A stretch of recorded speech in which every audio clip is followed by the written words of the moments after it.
የቤተ ክርስቲያን ሰላም ይናፍቀኛል። የቤተ ክርስቲያን ሰላም የክርስቶስ ደም ብቻ የሚሰበክበት ገንዘብ ጓዙን ጠቅሎ ወጥቶ ሰው ከክርስቶስ ጋር የሚኖርበት ቀን ይናፍቀኛል። ይሄኛ ያለው በእኛ እጅ ነው።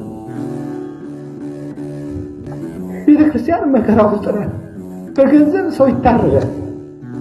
በገንዘብ ካህን ይሸጣል። እንዴት ነው የምናደርገው?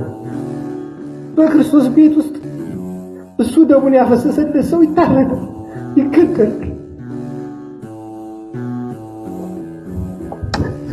እየተሰደድን እኛ እኮ ከቤተ ክርስቲያን ውስጥ የቆምን ይመስለናል እንጂ ስደተኞች ነን።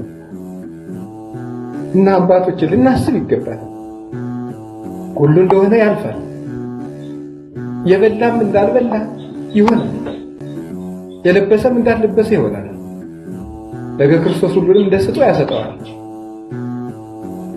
ቤተ ክርስቲያን ውስጥ ሰላም ያስፈልጋል።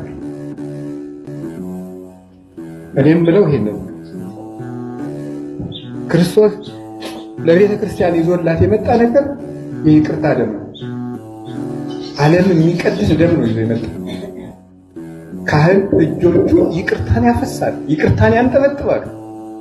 ቅዳሴ ላይ እጆቻችን የይቅርታ ደም ተነክረው ወጥተው እንዴት የሰው ደም እናፈሳለን? እንዴት እንደበድባለን? እንዴት እንሳደባለን? እና አሁን ተመልሰን ይሄን ማሰብ አለብን። እውነቴን ነው። እዚህ ያለነው ካህናት እንኳን ሄደን መታረቅ አለብን። ካልሆነ ግን ምዕመናን የኛን ገፈታ ነው እየቀመሱ ያለው። ቤተክርስቲያን የኛን ገፈታ የኛን ዕዳ ነው እየጠጣች ያለችው። ዘመኖች ሹመቱም ያልፋል፣ ሁሉም ያልፋል፣ ፉክክሩም ያልፋል፣ በዘመድ መታጀቡም ያልፋል። የማያልፍ ቀን አለ። ክርስቶስ አክብሮና ከዚህ በላይ ምን ያርግል? የእሱ አገልጋዮች እንኳን እኮ እኛ እኮ ያንድ እስቲ እግዚአብሔር ያሳያችሁ። አሁን እኛ በቤተ መቅደስ የቆምነው በየትኛው ዕውቀታችን ነው? በየትኛው ቅድስናችን ነው? እንኳንስ በክርስቶስ በሰማይ ዙፋን ፊት ለመቆም ይቅርና ያንድ ወረዳ አስተዳዳሪ ጠጅ አሳላፊ ለመሆን የሚያበቃ ዕውቀት አለን እንዴ? ምን ዕውቀት አለን? አሁን እግዚአብሔር በቸርነቱ ነው እንጂ። እና ዕዳ የተሸፈነለት ሰው እጅ ነስቶ ይኖራል እንጂ ይጠግባል እንዴ? እኛ እኮ ዕዳችን ተሰርዞልን የምንኖር ሰዎች ነን። በቸርነቱ ያጠራቀማል። እና አባቶች እኔ የምነግራችሁ ምንድነው፣ ሌላው ይቅርብን። የአባቶቻችን ነገር እንኳን እግዚአብሔር ያሳድገን። ግን ቢያንስ ግን እንታረቅ።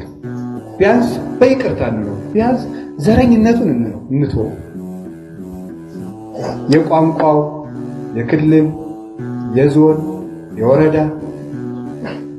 የቀበሌ፣ የመንደር ዘረኝነት ጀምረናል።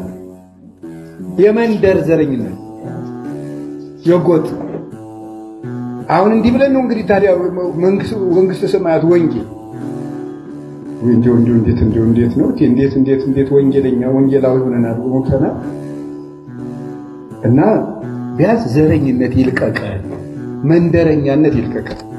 መንደረኛ እንደረጀት ቆጥራል ክርስቶስ እስቲ እግዚአብሔር ያሳያችሁ። አሁን አንድ ሰውዬ ግራ እጁን ቆርጠ፣ ቀኝ እጁን ቆርጠ፣ አይኑን አውጥተ፣ ጆሮውን ቆርጠ ለየብቻ አስቀምጠ ሰውየውን እወድሃለሁ ትላለህ? የክርስቶስን ቤተክርስቲያን እየከፋፈሉ ክርስቶስን እወድሃለሁ ማለት አይቻልም። ስለዚህ እግዚአብሔር ቤተሰቦች ምዕመናን በእኛ ምክንያት ናቸው የቄስ ገሌ ደጋፊና የቄስ ገሌ ደጋፊ ሆኖ መከራ የሚያየው። ያንዱ ቄስ አጃቢ ያለው፣ የራሱ ቄስ አጃቢ ያለው፣ ያም ወገኑን ወይ እኛ አለቃ ለመሆን እኛ ሰበካ ጉባኤ ጸሐፊ ለመሆን የክርስቶስ አካል ይከፈል እንዴ? አይምሯችንን በሙሉ ማሰብ አለብን። ቄስ እንደተራሰው በልቶ ጠጥቶ ተኝቶ ተነስቶ መሽቶ ነክቶ ኑሮ የሚሞት አይደለም። ቄስ ለክርስቶስ ታሪክ የሚጨነቅ ለክርስቶስ ክብር የሚኖር ነው። በተቻለን መጠን የተናገርኩም የወቀስኩም እኔኑ ራሴ ነው እንጂ የምነግራችሁ እኔ ከናንተ ውጭ ሆኜ እናንተን እየወቀስኳችሁ አይደለም። ሁላችንም አጥፊዎች ነን። ቢያንስ ግን አጥፊ እንደሆነ እንኳን ማወቅ አለብን።